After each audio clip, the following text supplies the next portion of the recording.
on the scale of the Holocaust and possibly larger. The victims included those in modern Ukraine and in historically Ukrainian regions of Kuban and Slobozhanщina, as well as Ukrainians in Kazakhstan. Genocide and ethnic cleansing of historically Ukrainian regions was perpetrated through famine, executions, deportations, and other repressions. This map here shows the decrease in population of large areas of Ukraine, as well as Ukrainian majority regions of Kuban and the Pontic Steppe. From 1928 to 1937, the Ukrainian majority population of the Kuban region fell from 950,000 to just 150,000. Forced starvation was also used as a tool of repression from 1921 to 1923 during the Bolshevik invasion of Ukraine, and from 1946 to 1947 after the Second World War. It continues to be used by the Russian terror state today, which destroys grain, livestock, water, power plants, and other civilian infrastructure and starves prisoners of war.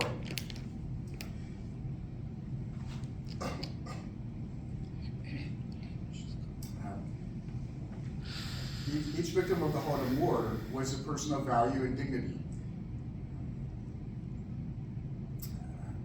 Each had unique personal attributes, cherished hopes and dreams, and was loved and cared for and contributed to society.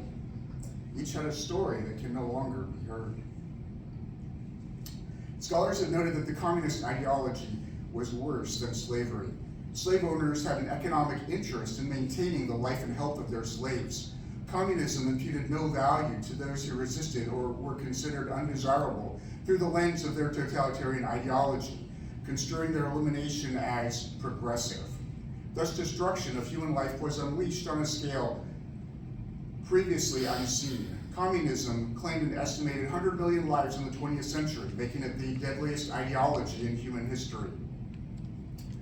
The perpetrators of the Holocaust were held accountable in war trials, and a national reckoning occurred. Yet the perpetrators of the Holodomor have never been held accountable. Its ideological underpinning remains dominant in Russia today. Russian atrocities against the Ukrainian people go well beyond communism. Americans do not understand Ukrainian history and have no frame of reference for doing so. We do not know what it's like to have a neighbor like Muscovite Russia, which has sought for centuries to destroy our culture, language, identity, and every vestige of independent thought by any means available. The United States War of Independence was fought over complaints that are trivial compared to the oppression that Ukrainians have endured for centuries. The British were principled opponents with a strong sense of ethics and honor. I remember as a child reading accounts of our Revolutionary War, which noted that captured British troops were released on their word of honor and appear overwhelmingly to have respected it. There is nothing in American history akin to the pervasive deceit, perfidy, and atrocities of the Muscovites.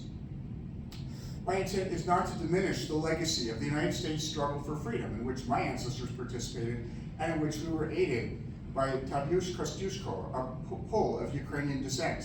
It is rather to note that Ukraine's tragedies lie outside of the American historical understanding.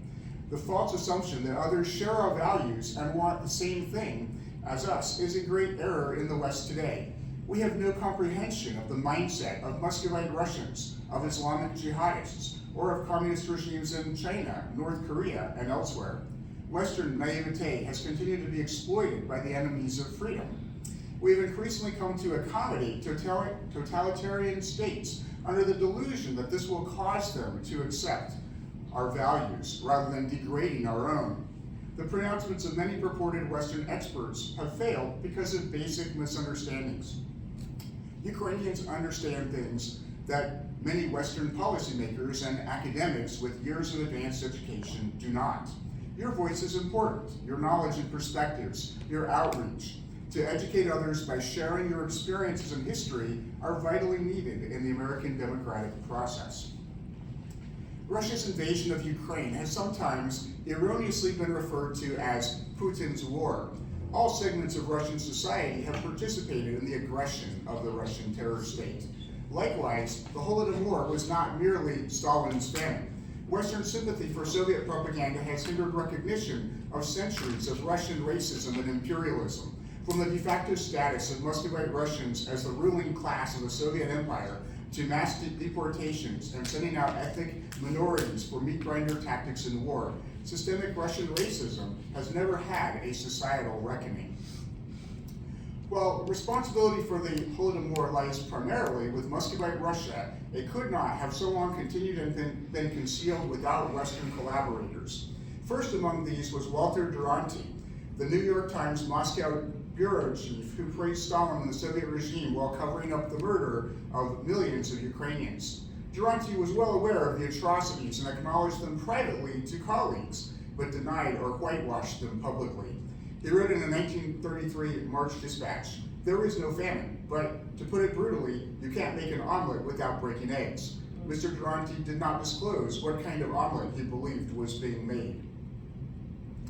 Duranty's 1931 article, carrying the Orwellian title, "Stalinism, Solving Minorities' Problem," boasted that every nationality in the Soviet Union was allowed full linguistic autonomy and what might have seemed a dangerously lavish degree of cultural and political autonomy. He was awarded the Pulitzer Prize in 1932 for his articles. Despite serial deceptions that identified Duranty as a pathological liar, a genocide apologist, and Stalin's propagandist, the New York Times admission that Duranty's work is largely discredited and the Pulitzer Board's acknowledgement that his reporting falls seriously short, Pulitzer has refused to revoke Duranty's award. One of the few Western heroes of this era was Gareth Jones, a Welsh journalist fluent in Welsh, German, French, and Russian. In March 1933, Jones walked for 40 miles through villages, collective, and state farms in Ukraine. Jones found children with swollen bellies, families without food, and unemployed workers without bread cartons, doomed to a slow, painful death by starvation. He recorded his observations and interviews in his diary and published over 20 newspaper articles upon his return to Great Britain. Jones was the first to publish accounts of the Holodomor in his own name. His reports were widely disbelieved in the West, and Western governments took no action. Russian atrocities have been facilitated by Western incredulity at conduct which lies entirely outside of their own experience and comprehension. Gareth Jones was murdered in Inner Mongolia in 1935 with strong evidence of involvement of the Soviet secret police. Ukrainian-born economist Ludwig von Mises wrote in 1922, a decade before the Holodomor, that much of the power of the Soviet terror state arose from sympathy for its professed aims, while documenting that its ideological claims were opposite to reality.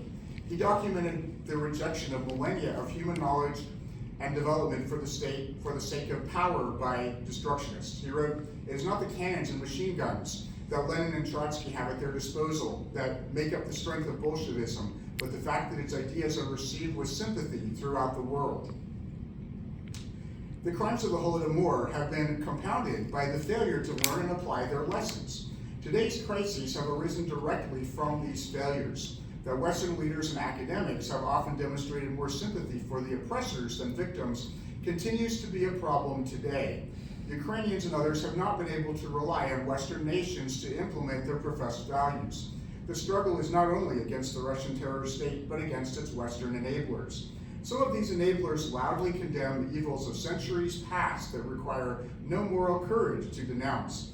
They profess the moral high ground as if they were wiser and more virtuous than their forebears, while turning a blind eye to the evils of our day. We in the West have sacrificed human rights and international law for cheap products made with slave labor and Russian oil mingled with the blood of Ukrainian children.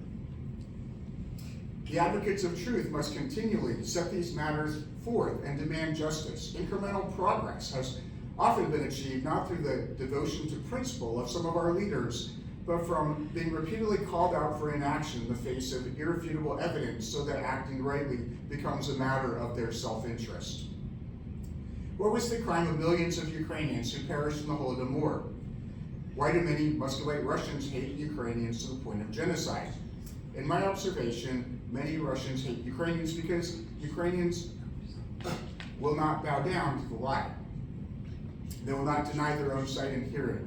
They will not betray their reason and conscience to serve false ideology. They believe in human rights and dignity and the accountability of all people before God. They value truth and freedom and will be slaves to no one. Thank you for coming to remember the Holodomor and its victims. Thank you for not allowing your history to be blotted out or rewritten with lies. These are not only issues of past history, but hold deep importance for the present and future. Each of us has a duty to bring these matters before the eyes of the world and to bear witness on behalf of those who cannot speak. It is beyond the power of our words to properly honor them and the principles they sacrificed for.